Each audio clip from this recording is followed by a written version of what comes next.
BNB TV ప్రేక్షకులకి స్వాగతం. ఇది నిజాలు చెప్పే ఛానల్. ఈరోజు మీ ముందుకు ఒక సబ్జెక్ట్ తీసుకొని రావాలనుకుంటున్నాను. అదేంటంటే కార్మికులు, కర్షకులు. మర్చిపోయాం కదా. వడ్డిల్లాలి మేడే, వడ్డిల్లాలి మేడే, వడ్డిల్లాలి మేడే మేడే మేడే. ఇది 1886లో అప్పుడు వచ్చింది కార్మిక విప్లవం. 88 ఆ టైంలో వచ్చింది విప్లవం. 1968కి 100 సంవత్సరాలు పూర్తి అయింది. అప్పుడు ఆ రోజుల్లో కాంగ్రెస్ కమ్యూనిస్టు బద్ధ శత్రువులుగా ఉండేవి. అప్పటికి కాంగ్రెస్ రాలేదు. కమ్యూనిస్టు మాత్రం, కమ్యూనిస్టు అంటే నిజమైన అర్థం ఏంటి మీకు తెలుసా? కార్మికులు తమ హక్కులను పోరాడే ప్రతి కార్మికుడు, కార్మికుడు అంటే ప్రతి ఒక్కరు, సుత్తి శానం పట్టుకున్న దగ్గర నుండి పెద్ద పెద్ద పెద్ద ఐఏఎస్ ఆఫీసర్లు, పెన్ను పట్టుకున్న వాళ్ళ వరకు అందరూ కార్మికులే. అయితే ఇందులో వర్గీకరణలు ఉన్నాయి. ఏబిసిడి అనే ఇలాగా వర్గీకరణలు ఉన్నాయి. ఈ వర్గీకరణలో చాలా వరకు కూడా అట్టడుగు స్థానంలో ఉన్న కార్మికులకు స్వేచ్ఛ లేకుండా పోయింది. అదేమిటంటే ఈ కమ్యూనిస్టు ఏ రోజైతే కామ్రేడ్ అంటే ఏమిటి అనేది తెలుసుకోవాలి. కామ్రేడ్ అనగానే కమ్యూనిస్టు అనుకుంటారు. కమ్యూనిస్టు కాదు, కామ్రేడ్ అంటే మిత్రుడా అని. కామ్రేడ్ అనేది ఒక రష్యన్ లాంగ్వేజ్ లో ఒక వర్డ్. అది ఆ రోజుల్లో సోవియట్ యూనియన్ ఉన్నప్పుడు ఆ రోజుల్లోనే కమ్యూనిస్ట్ పార్టీకి కామ్రేడ్ అని పిలుచుకునే పదం కార్ల్ మార్క్స్, లెనిన్ వాళ్ళు పెట్టారు. అది అప్పటికి ఉన్న కమ్యూనిస్టు నాయకులు పుసలపాటి సుందరయ్య గారు, తమ్మిని పోతురాజు గారు, అలాగా చాలా మంది పేరున్న వ్యక్తులు ఆ రోజుల్లో కార్మికులు ఉంటేనే దేశ అభ్యుదయం, ఈ రోజున నేటి బాలలే రేపటి పౌరులు అన్నారు. ఆ రోజున కార్మికులు ఉంటేనే దేశ అభ్యుదయం. దేశంలో ఏదైనా జరగాలి అంటే కార్మికులు కావాలి. కార్మికుల్ని నానా హింస పెట్టేసేవారు బ్రిటిష్ వాళ్ళు. స్వతంత్రం లేని రోజుల్లో కార్మికుల్ని 12 గంటలు, 10 గంటలు, 20 గంటలు, 24 గంటలు కూడా వాడుకున్న రోజులు. అప్పుడు బ్రిటిష్ నాయకులతో యుద్ధాలు చేసి, చర్చలు చేసి 8 గంటలు పనిదినం ఉండాలి, కేవలం 8 hours. అఫ్ కోర్స్ ఈ రోజుల్లో వారానికి 6 రోజులే పనిచేయాలి, ఆ రోజుల్లో వచ్చింది. ఇప్పుడు అమెరికా కొన్ని దేశాల్లో ఇప్పుడు ఓన్లీ 5 days, ఇంకా కొన్ని దేశాల్లో 4 days కూడా చేస్తున్నారు. ఏంటి అంటే కార్మికుడు అలసిపోతున్నాడంట. అందువల్ల కార్మికుడికి కొంచెం రెస్ట్ కావాలి అంటూ అభివృద్ధి చెందిన దేశాలు చెప్తున్నాయి. ఇక్కడ కార్మికుడు, మన భారతదేశంలో కార్మికులకు ఉద్యోగం లేక, కార్యక్రమం చేయడానికి పని లేక బీహార్ నుండి వెస్ట్ బెంగాల్ నుండి తమిళనాడుకి, ఒరిస్సాకి, ఢిల్లీ, గుజరాత్, చాలా ప్రాంతాలు, విజయవాడ, తమిళనాడు, బీహార్ నుండి వచ్చి తమిళనాడుకి వెళ్తారు. తమిళనాడు వెళ్ళి వర్క్ చేస్తారు. ఇక్కడ మనకు వాళ్ళకి ఇచ్చే వేతనాలు తక్కువ.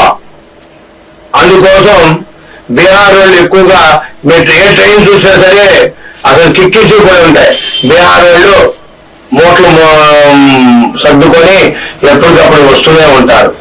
ఇటు ఒడిశా వాళ్ళు ఇటేపు అటేపు, అటేపు ఇటేపు తిరుగుతూ ఉంటారు. ఒక ప్రాంతంలో ఒక స్టాండర్డ్ గా నిశ్చయంగా ఒక చోట ఉంటారు. ఇవాళ ఆ రోజుల్లో తెల్లదొరలు చేశారు ఒక ఇదంటే నల్లదొరలు అంటే మన సీఎంలు, మనం ప్రధానమంత్రులు, మనోళ్ళు ఇవాళ మనకి ఇసుక లేకుండా టాపీ పనులకి రేట్లు పెంచేసి, వారికి సిమెంట్ రేటు పెంచేసి, ఐరన్ రేటు పెంచేసి, ఇల్లు కట్టడానికి ఎవరు కూడా ముందుకు రానివ్వకుండా భూముల రేట్లు పెంచేసి, అడ్డదిడ్డమైన రూల్స్ పెట్టేసి ఇవాళ అన్ని రకాలుగా పెడుతున్నారు. ఒకప్పుడు ఆర్టీసీ కూడా కార్మికులు ఉండేవారు, ఆటో డ్రైవర్ని కార్మికులు అనేవారు. ప్రతి ఒక్కరు కూడా మన మన విలేజెస్ లో కానీ సిటీస్ లో కానీ ఈ రోడ్లు శుభ్రం చేసే వాళ్ళు, స్కావెంజర్లు ఉన్నారు. వాళ్ళు కూడా కార్మిక దినోత్సవం నేడే మేడే అని చెప్పి కమ్యూనిస్టులు ఏదో ఒక పండగ లాగా, ఒక సంక్రాంతి చేసినట్టుగా, ఒక దీపావళి చేసినట్టుగా, ఒక ఆగస్టు 15 చేసినట్టుగా, ఒక ఫిబ్రవరి 14 లవర్స్ డే చేసినట్టుగా, లేదంటే ఒక జనవరి 26 చేసినట్టుగా చేస్తున్నారు తప్పితే కార్మికుడికి స్వతంత్రంగా స్వచ్ఛందంగా వారు బతికే అవకాశం చూపి ఇట్లా ఈ రోజుకి ఆ రోజుకి కార్మికుడిగానే ఉండిపోయాడు. ఎదుగుదల లేదు.